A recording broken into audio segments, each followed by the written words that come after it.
ദൈവനാമം മഹത്വപ്പെടുമാറാകട്ടെ. നിങ്ങൾ ശ്രവിക്കുന്നത് Jesus voice message. എല്ലാ ശ്രോതാക്കൾക്കും കർത്താവായ യേശുക്രിസ്തു നാമത്തിൽ സ്വാഗതം. അല്പസമയ ധ്യാനത്തിന് ഒരു വചനം വായിക്കുന്നു. വിശുദ്ധ ലൂക്കോസ് എഴുതിയ സുവിശേഷം അധ്യായം 19, 10 തിരുവചനം.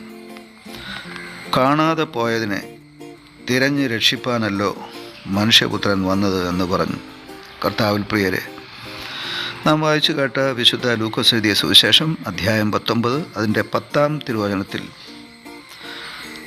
സ്വർഗത്തിൽ വസിച്ചിരുന്ന ദൈവം 2025 വർഷങ്ങൾക്ക് മുമ്പ് ഈ ഭൂമിയിൽ മനുഷ്യനായി അവതരിച്ചു വന്ന് ഈ ഭൂമിയിൽ ഏകദേശം 33 വർഷത്തിലേറെ ഒരു മനുഷ്യരൂപത്തിൽ സഞ്ചരിച്ചും പ്രവർത്തിച്ചും ദൈവരാജ്യത്തിൻ്റെ സന്ദേശങ്ങൾ അറിയിച്ചുകൊണ്ട് സഞ്ചരിക്കുന്ന സമയം നടന്ന ഒരു സംഭവ ചരിത്രമാണ്, അഥവാ നടന്ന സംഭവമാണ് വിശുദ്ധ ലൂക്കോസ് എഴുതിയ സുവിശേഷം 19 അധ്യായം 1 മുതൽ 10 വരെ നാം കാണുന്നു. ഒരു ദിവസം യേശു തൻ്റെ ദൈനംദിനമുള്ള ദൈവിക ദൗത്യവുമായി മുന്നോട്ട് പോവുകയാണ്. ഈ സമയം യേശുവിനെ കാണുവാൻ, യേശു എങ്ങനെയുള്ളവനെന്ന് കാണുവാൻ, അറിയുവാൻ, മനസ്സിലാക്കുവാൻ ചുങ്കക്കാരിൽ പ്രമാണിയും ധനവാനുമായ സക്കായി എന്നു പേരുള്ള ഒരു പുരുഷൻ. അവൻ്റെ ഒരു പ്രത്യേകത, അവൻ വളർച്ചയിൽ കുറിയവൻ ആയിരുന്നു എന്നുള്ളതാണ്. പൊക്കം കുറഞ്ഞ മനുഷ്യൻ. യേശു എവിടെ സഞ്ചരിച്ചാലും യേശുവിന് ചുറ്റും എല്ലായ്പ്പോഴും 10,000-കണക്കിന് ജനങ്ങളുണ്ടാവും. യേശു പ്രവർത്തിക്കുന്ന അത്ഭുതങ്ങൾ കാണുവാൻ, കേൾക്കുവാൻ, മനസ്സിലാക്കുവാൻ. ഒരു കൂട്ടം പേർ യേശുവിൽ നിന്ന് എന്തെങ്കിലും കുറ്റം കണ്ടുപിടിക്കുവാൻ, യേശുവിനെ വാക്കിൽ കൊടുക്കുവാൻ. മറ്റൊരു കൂട്ടം യേശുവിനെ നശിപ്പിക്കുവാനുള്ള പഴുതന്വേഷിച്ച്.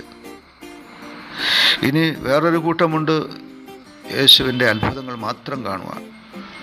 ഒടുവിലായി യേശു അത്ഭുതങ്ങൾ പ്രവർത്തിച്ച് ആഹാരം വർദ്ധിപ്പിച്ചാൽ അത് ഭക്ഷിക്കുവാൻ. ഇങ്ങനെ യേശുവിനെ അനുഗമിച്ചവരുടെ ഉദ്ദേശങ്ങൾ പലതായിരുന്നു. എന്തു തന്നെ ആയാലും ഓരോ ദിവസവും യേശുവിനെ അനുഗമിക്കുന്നവരുടെ എണ്ണം വർദ്ധിച്ചു വന്നു. 10,000-കണക്കിന് ജനങ്ങൾ യേശുവിനെ ഓരോ ദിവസവും പിന്തുടർന്നു. അങ്ങനെ വലിയൊരു പുരുഷാരവുമായി യേശു സഞ്ചരിക്കുന്ന സമയത്താണ് ഒരു പൊക്കം കുറഞ്ഞ മനുഷ്യനായ സക്കായി യേശു എങ്ങനെയുള്ളവനെന്ന് കാണുവാൻ ആഗ്രഹിച്ച് ഒരു കാട്ടത്തി വൃക്ഷത്തിന്മേൽ കയറി അവിടെ ഇരുന്നു കൊണ്ട് സൂക്ഷ്മതയോടെ യേശു വരുന്നത് കാണുവാൻ കാത്തിരിക്കുകയാണ്. ധനവാനായ മനുഷ്യനായിരുന്നു. ഈ മനുഷ്യൻ്റെ ആകെയുള്ള ഒരു കുറവായി ഇവിടെ രേഖപ്പെടുത്തിയിരിക്കുന്നത്, അഥവാ ഭൗതികമായ ഒരു കുറവ്.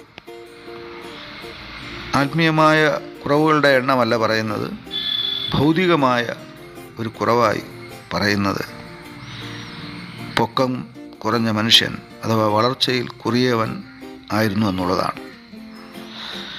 ഈ മനുഷ്യൻ ചുങ്കം പിരിക്കുന്ന ഉദ്യോഗസ്ഥനായിരുന്നു, അഥവാ ടാക്സ് കളക്ടർ, നികുതി പിരിക്കുന്നവൻ. എന്നാൽ ഈ മനുഷ്യൻ നിയമപ്രകാരമല്ല അത് ചെയ്തു വന്നത്. നിയമത്തിന് വിരുദ്ധമായി പല മടങ്ങ് ഓരോരുത്തരിൽ നിന്നും അദ്ദേഹം നികുതി പിരിച്ചിരുന്നു. ഒരു പക്ഷേ ഇങ്ങനെയാവാം അദ്ദേഹം ധനവാനായത്. ഇങ്ങനെ പാപത്തിൽ ജീവിച്ചിരുന്ന ഒരു മനുഷ്യൻ. പക്ഷേ അവൻ്റെ ഹൃദയത്തിലൊരു ചിന്തയുണ്ടായി, ദൈവത്തെ കാണണം, ദൈവപുത്രനെ കാണണം, എനിക്ക് യേശുവിനെ കാണണം. അങ്ങനെ അവൻ യേശുവിനെ കാണുവാൻ യേശു സഞ്ചരിച്ച് കൊണ്ടിരുന്ന പാതവക്കത്തുള്ള കാട്ടത്തി വൃക്ഷത്തിന്മേൽ കയറി യേശുവിനെ കാത്തിരിക്കുകയാണ്. യേശു അവൻ്റെ മുന്നിലൂടെ കടന്നു പോകുമ്പോൾ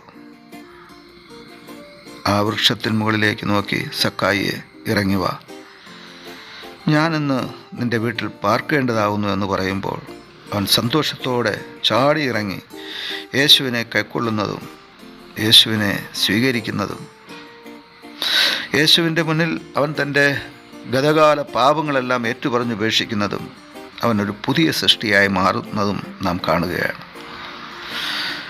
ഇപ്രകാരം സക്കായി പ്രതികരിച്ചപ്പോൾ യേശുവിൻ്റെ പ്രതികരണമാണ് നാം വായിച്ചു കേട്ടത്. ഇവനും അബ്രഹാമിൻ്റെ മകനാകയാൽ ഇന്ന് ഈ വീട്ടിന് രക്ഷ വന്നു. സക്കായിയുടെ മാനസാന്തരം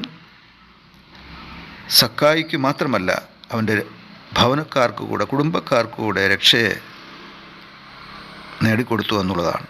അതെ, ഒരു വ്യക്തി യേശുവിൽ വിശ്വസിക്കുമ്പോൾ അവൻ്റെ കുടുംബം മുഴുവൻ രക്ഷ പ്രാപിക്കുന്നു.